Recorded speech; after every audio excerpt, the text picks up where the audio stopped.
Okay, doing something different here. We're doing a Cayde 6, but like a RealSteel theme. I thought it'd be pretty cool. Follow me along this journey. Right now, we're going to be taking off the supports and going through all that and then get to the next step.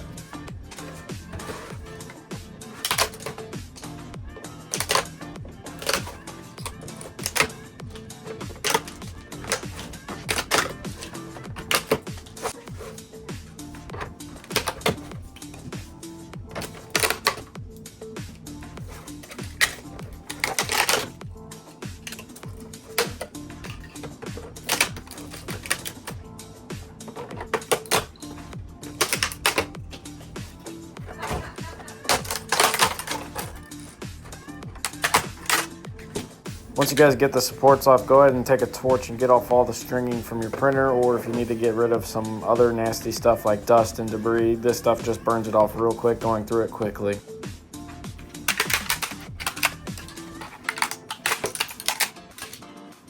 I've been thinking, how can we make this whole resin painting idea way easier? And here's what I came up with. I'm gonna put some resin in here.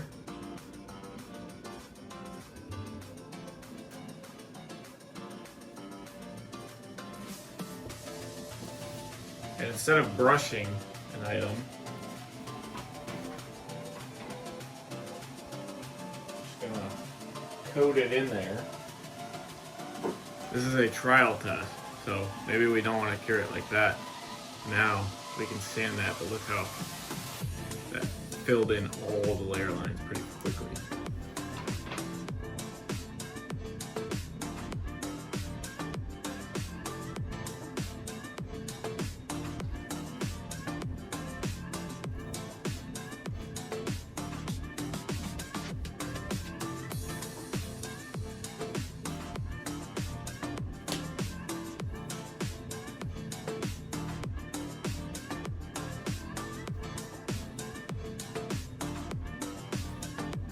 Alright, so this was more so a test.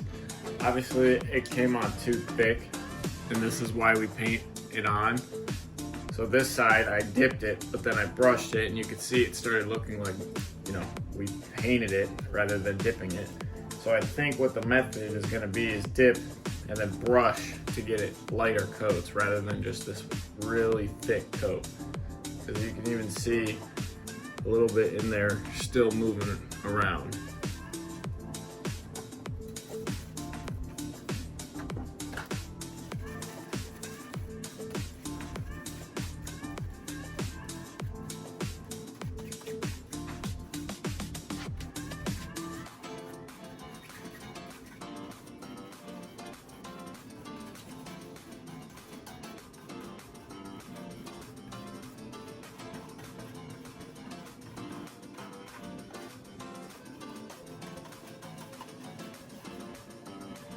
Alright, so what we learned from this is, regardless, we're still going to have to paint. So this is a waste of time because it comes out too thick and then creates to the point where it's going to be way more labor to sand it down to get it smooth again, because this is uneven. This side is more even, but this side I took the paintbrush and I pushed it. So it's supposed to look something like this on the faceplate, and that's because I brushed all this on and it comes out more evenly, and the filler primer has an easier time filling in rather than us having to sand it down to get it even.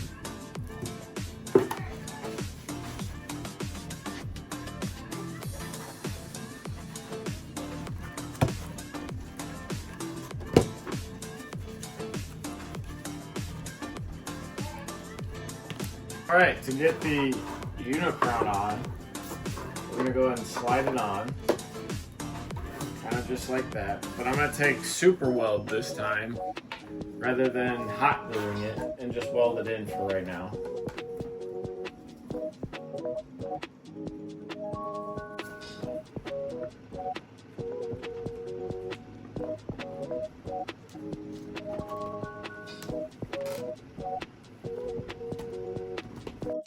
During the primer stages, I'm just hitting it really fast and quickly just because I know that this is going to be a messy, aged type of painting job that I'm going to be doing for it. I want it to be like I found it in the dirt after 100 years of it being underground rotting.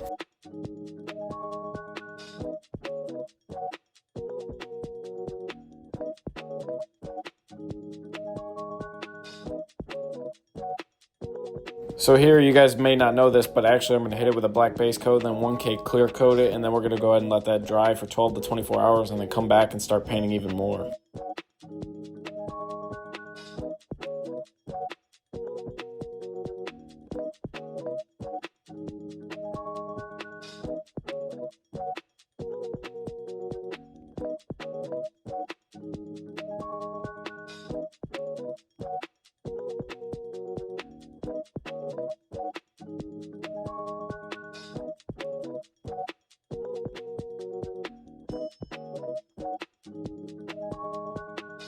Right, to start off, we're going to be hitting it with a brown base coat and going through and doing the whole entire mask.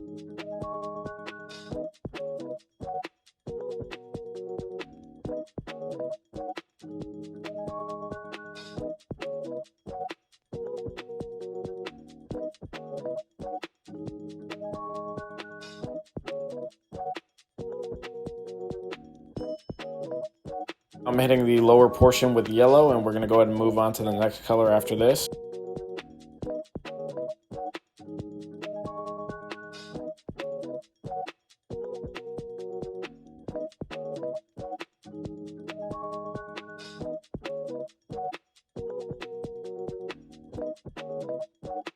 I'm hitting it with like a desert tan to start mixing in the colors very well to get this aged tone effect.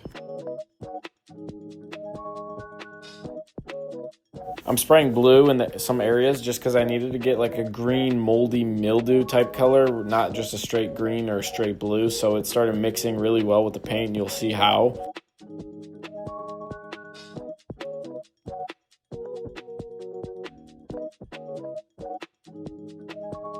Now we're going to go ahead and go over it again with yellow, covering a lot of it, and a lot of it's going to start transforming into that old mildew color.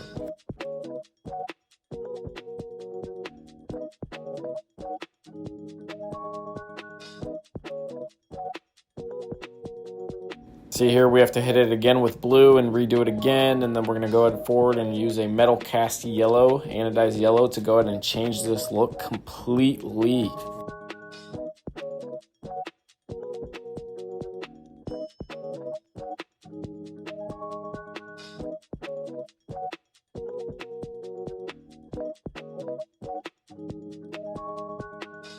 Now I'm taking some chrome and I'm actually going to just dust it. Like, I mean dust it to make it look ancient metal that's rotting away like a paint job that couldn't be saved.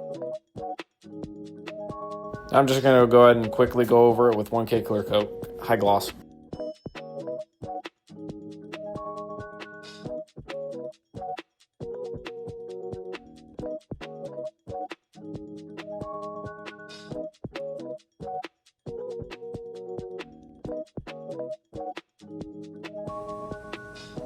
We're going for that RealSteel look.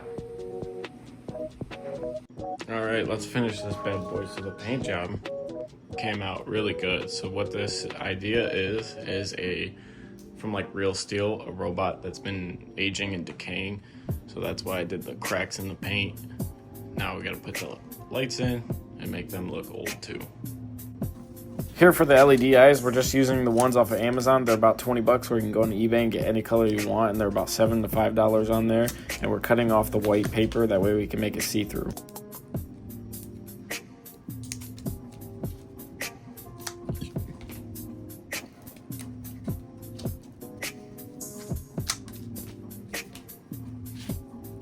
That's what you want to try avoiding. Don't cut the paper too small, but still should work. Now just take some Velcro and lock it in place, and then we're going to stick it on the back so we can always take it off. Now before we put the eyes in, I'm going to go ahead and poke holes out in all those so the eyes can actually shine through the rivets like they're supposed to.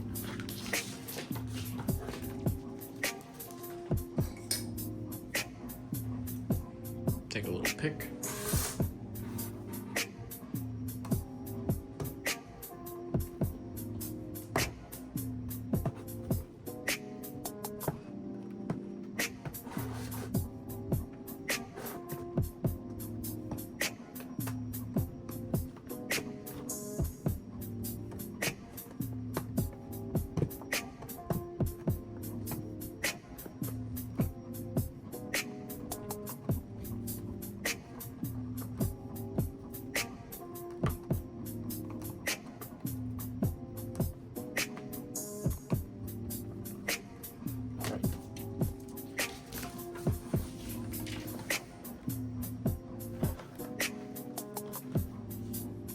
Now that looks way better.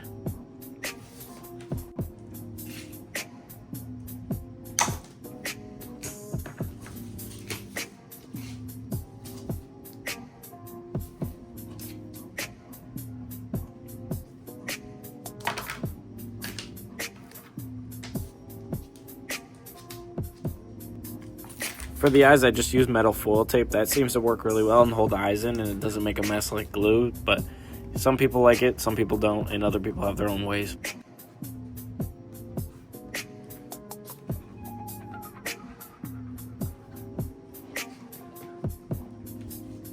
Now, I don't want people being able to see my side cheek, so I'm putting in window tint that's black. And just same thing, metal foil tape holding it in place. Works really well.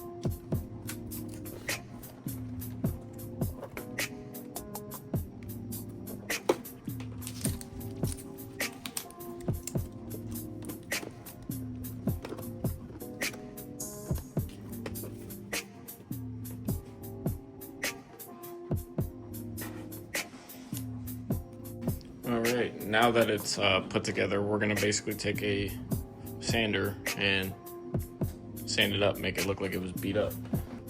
I really like what I'm doing here. I'm adding an effect that it's been damaged and not like battle scar, but like worn down scars, and just over time that the paint started rotting away.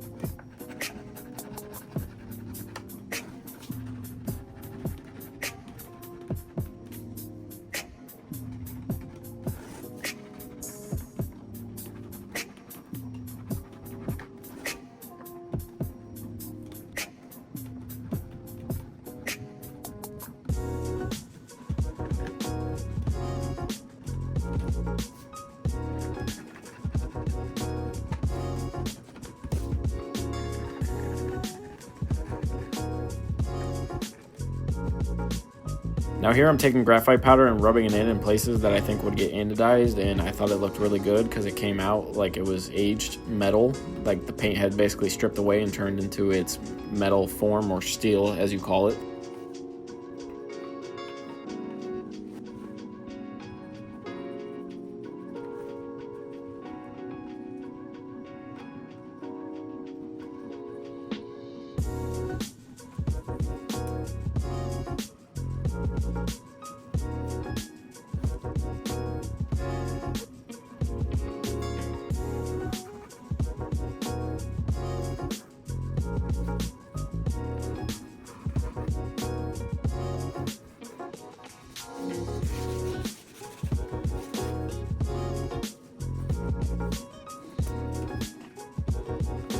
That's pretty much it. This is how I make Cayde 6, but my RealSteel version. Stay tuned for more. Thank you.